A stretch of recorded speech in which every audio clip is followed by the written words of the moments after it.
खित्ते में आम का क़याम करीब अमरीकी सदर ने ईरानी वज़ीर ख़ारिजा अब्बास अराग़ची की सोशल मीडिया पोस्ट को शेयर कर दिया। अमरीकी मीडिया से गुफ्तगू में ट्रंप ने उम्मीद का इजहार किया है कि ईरान के साथ मुआहदे पर वीकेंड या फिर पीर तक दस्तखत हो सकते हैं। सीनियर अमरीकी ओहदेदार के मुताबिक मुआहदे में ईरान की अफजूदा यूरेनियम तबाह करने और मुल्क से निकालने पर इत्तफाक हो चुका। ईरान के सुप्रीम लीडर मुज़ाकरात की सूरत हाल से मुतमईन हैं। मुआहदे पर दस्तखत होते ही ईरान को फौरी तौर पर कोई फ़ायदा नहीं मिलेगा। तेहरान ने मुआहदे की पासदारी की तो मुआशी फ़वाइद मिलेंगे।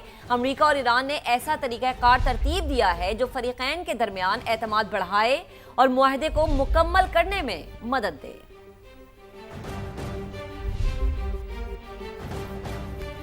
और अभी अपडेट ये कि मुफाहमत की याददाश्त पर अभी दस्तखत नहीं हुए हैं, मतन में तब्दीलियां मुमकिन है। ईरानी वज़ीर ख़ारिजा अब्बास अराग़ची का ये स्टेटमेंट सामने आया है।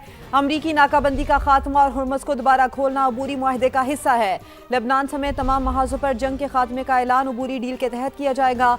जौहरी मसाइल पर बाद के मराहिल में बात की जाएगी। अमरीका के साथ जंग के बाद ईरान पहले से ज़्यादा मजबूत होकर उभरा है। ईरानी वज़ीर ख़ारिजा की जानिब से कहा गया है कि मुफाहमत की याददाश्त पर अभी दस्तखत नहीं हुए, मतन में तब्दीलियां मुमकिन है। अमरीकी नाकाबंदी का खात्मा और हुर्मुज़ को दोबारा खोलना अबूरी मुआहदा का हिस्सा है। नए माली साल का बजट पेश कर दिया गया, जिसका मजमूई हजम 18,771 अरब रुपए है। सूद की अदायगी पर 8,054 अरब रुपए खर्च होंगे। इक्तिसादी तरक्की की शरह का हदफ 4%, जबकि अफराते ज़र 8.2% रहेगी। बजट खसारा GDP का 3.6% और प्राइमरी सरप्लस GDP का 2% होगा। FBR महसूलात का हदफ 15,264 अरब रुपए रखा गया है। सूबों का हिस्सा 8,848 अरब रुपए है। नॉन टैक्स रेवेन्यू का तखमीना 5,336 अरब रुपए है। विफाक की आमदन 11,751 अरब रुपए रहने का तखमीना है। विफाकी तरक्याती प्रोग्राम के लिए 1,000 अरब रुपए मुख्तस करने की तजवीज़ सामने आई है। विफाक के अखराजात 17,495 अरब और दिफा के लिए 3,000 अरब रुपए मुख्तस करने की तजवीज़ है। इंतज़ामी अखराजात का तखमीना 1,071 अरब रुपए है। पेंशन पर 1,169 अरब रुपए खर्च होंगे। सब्सिडी के लिए 1,091 अरब रुपए, जबकि वज़ीर आज़म अपना घर स्कीम के लिए 71 अरब रुपए रखे गए हैं। बेनज़ीर इनकम सपोर्ट प्रोग्राम के लिए 838 अरब रुपए मुख्तस करने की तजवीज़ सामने आई है। जो जितना कमाएगा उसको होगा उतना फायदा। जी हां, हुकूमत ने तनख्वाहदार तबके को बजट में जो रिलीफ दिया है उसके मुताबिक सालाना 22 से 32 लाख रुपए कमाने वालों के लिए टैक्स की शरह 23 से कम करके 20% कर दी गई है। इस स्लैब वालों को ज्यादा से ज्यादा माहाना फायदा 2500 रुपए तक का होगा। सालाना 32 से 41 लाख रुपए कमाने वालों का टैक्स 30 से कम करके 25% कर दिया गया है। इस स्लैब में ज्यादा से ज्यादा माहाना फायदा 3,750 रुपए तक का होगा और सालाना 41 से 56 लाख रुपए आमदन पर टैक्स 35 से कम करके 29% कर दिया गया है। इस स्लैब में शामिल अफराद को ज्यादा से ज्यादा माहाना फायदा 7,500 रुपए तक का होगा। हर साल 56 लाख से 70 लाख रुपए कमाने वालों पर टैक्स की शरह 35 से कम करके 32% कर दी गई है। इस स्लैब में ज्यादा से ज्यादा माहाना फायदा 3,500 रुपए का होगा। हुकूमत ने तनख्वाहदार तबके पर आयद सरचार्ज भी खत्म करने का फैसला किया है। इससे पहले सैलरी क्लास पर 9% सरचार्ज आयद था। नए बजट में कर दी गई है टैक्सेस की भरमार। इस बार टैक्स हदफ है 15,264 अरब का। 150 अरब रुपए के नए टैक्स लगा दिए गए हैं। 650 अरब से जायद के टैक्स इकदाम शामिल हैं। बच्चों के दूध से लेकर घी और किचन के सामान तक, बाथरूम फिटिंग की अशिया से लेकर क्रॉकरी के सामान तक सैकड़ों अशिया महंगी हो जाएंगी। कई आइटम्स पर 18% GST लागू किया गया है। मजीद कौन कौन सी अशिया को टैक्स के दायरे में लाया गया है, इस पर तफसीलन बात करेंगे शकील अहमद, ब्यूरो चीफ इस्लामाबाद। शकील बताएगा कि फाइनेंस बिल में मजीद कौन कौन से टैक्सेस आयद कर दिए गए हैं। देखिए, माली साल 2026-27 के बजट में टैक्सों की भरमार की गई है। 15,264 अरब रुपए का बड़ा टैक्स हदफ जो है वो मुकर्रर किया गया है और तकरीबन 650 अरब रुपए से ज्यादा के टैक्स शामिल है, जिसमें 150 अरब रुपए के नए टैक्सेस लगाए गए हैं।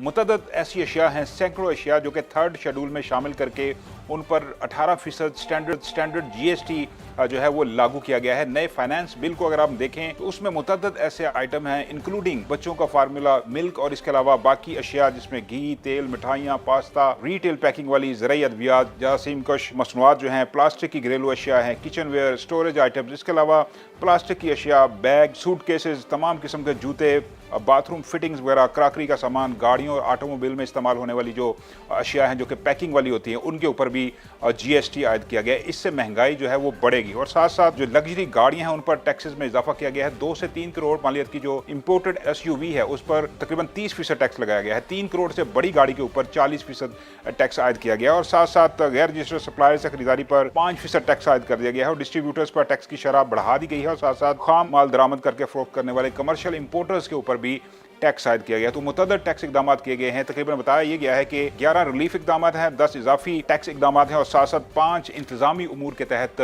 टैक्स मैयस। का मतलब यह है कि हुकूमत पाकिस्तान या FBI इन्फोर्समेंट मैयस करके, इंतजामी इकदाम करके टैक्स कलेक्शन जो है वो टारगेट पूरा करने की कोशिश करेगा। आज पाकिस्तान की कोशिशें अमन की मंजिल नजर आने लगी। पूरी दुनिया को परेशान कर देने वाला तनाज़ा इख्तिताम के करीब है। ईरान और अमेरिका के दरमियान अमन मुआहिदे पर इत्तेफाक हो चुका।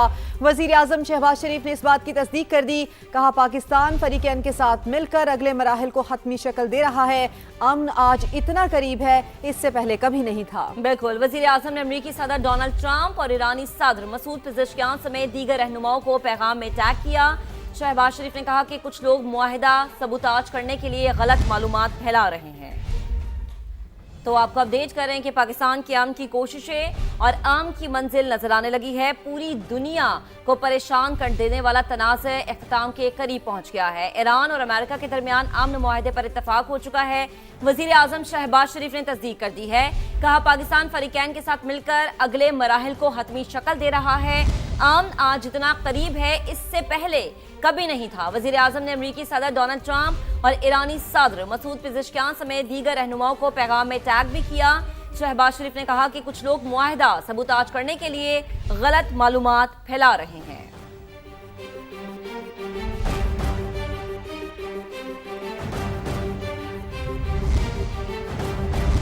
और इस वक्त अहम मामले पर बात करने के लिए अमरीकी सहाफ़ी कैटलिन डॉरेनबॉस हमारे साथ मौजूद हैं। Thank you, Kathleen, for your precious time to join us on Samaa TV. You have been closely following the developments about US-Iran tensions. We have also have with our senior anchor, Mr. Talat Hussain. Talat Saab, over to you. Kathleen, thank you very much for joining us. We again looked at your tweets and we figured out that it's almost 85% or was it 82% that the deal is going to be signed. You had a word with the president of the US. What was he telling you? Yeah, so he told me yesterday it was all wrapped up, was the exact term that he used. He really felt confident this time that a deal was close. And what I learned from officials just now was that what's really making this time stand out is that we actually have a physical piece of paper that, according to my sources, will be called the Islamabad Memorandum of Understanding. And that physical piece of paper is what's different because in prior negotiations and talks, as we've been covering this, for months now, those have been done verbally. The U.S. would submit a document and then Iran would maybe return with some kind of verbal message. And now we're actually looking at a piece of paper. That's great news for two reasons. One, it has Islamabad as a prefix to it. The other is that the draft text is ready. But you are saying it's an MOU, a Memorandum of Understanding. If you could, for the benefit of our viewers, tell us how is that going to be different from an actual agreement like the, for instance, Joint Comprehensive Plan of Action was? Yes. So the Memorandum of Understanding is going to accomplish a lot of big things, but also it's going to be kind of temporary if things don't go the way that they should be. So this memorandum of understanding agrees that the U.S. and Iran will begin about a 60-day period in which they will be discussing more terms that they're looking for.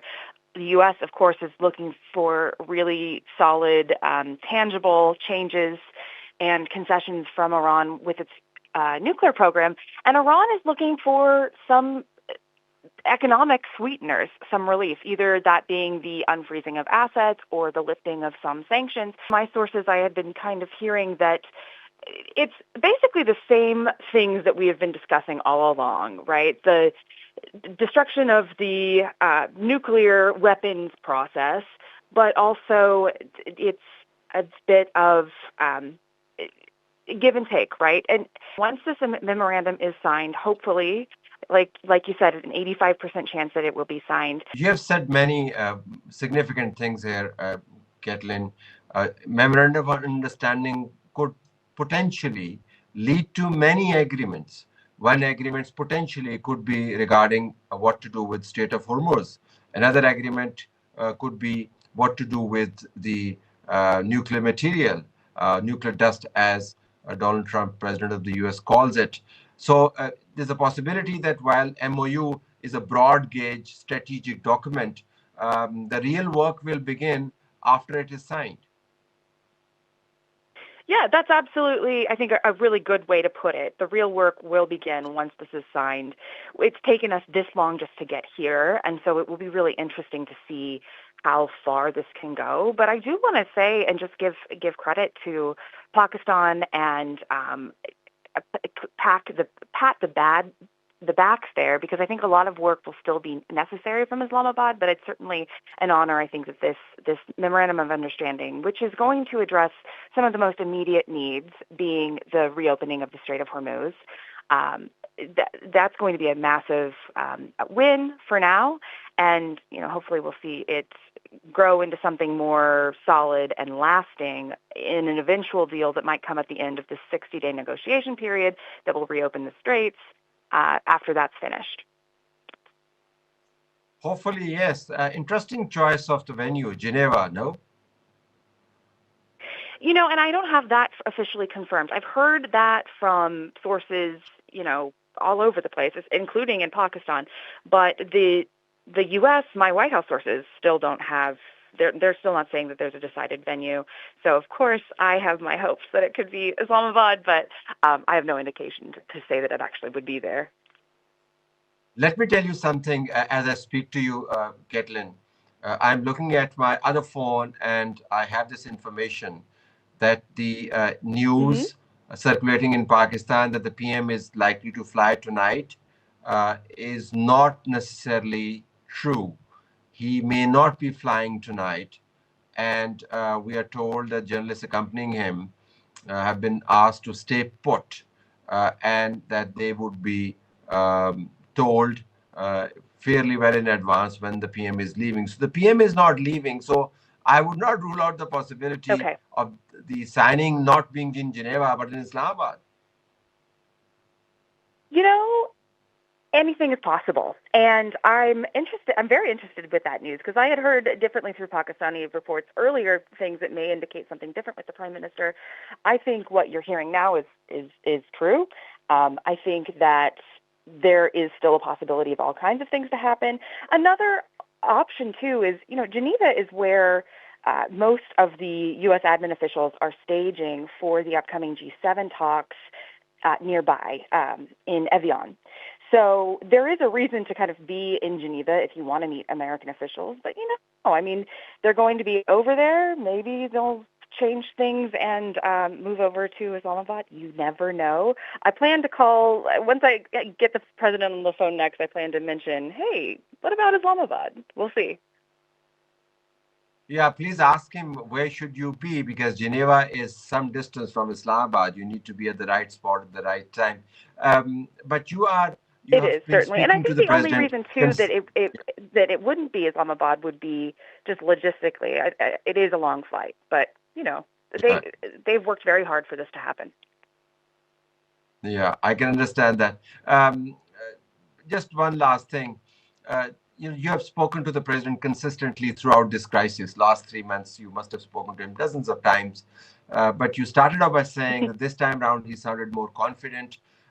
Though there's a little caveat to that as well. Just before he started to talk about the firmness of the deal, he had also put on his social media account a dire threat. But within hours, he just changed that. So, was it that close to, full-scale war and then a full-scale agreement? Was it running that close to each other? That doesn't surprise me, right? Because things have just gotten so close to the line.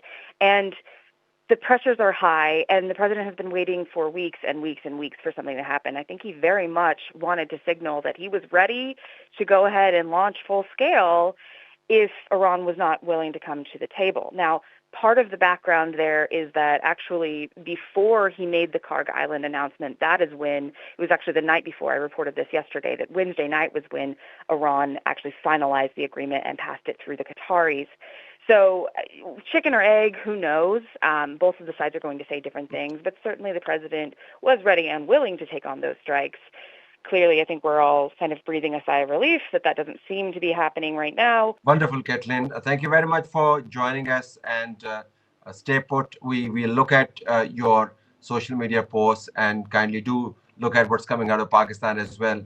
This is a world of possibilities, but for a change, the possibilities look very positive. Thank you very much for being with us again. Yes, thank you.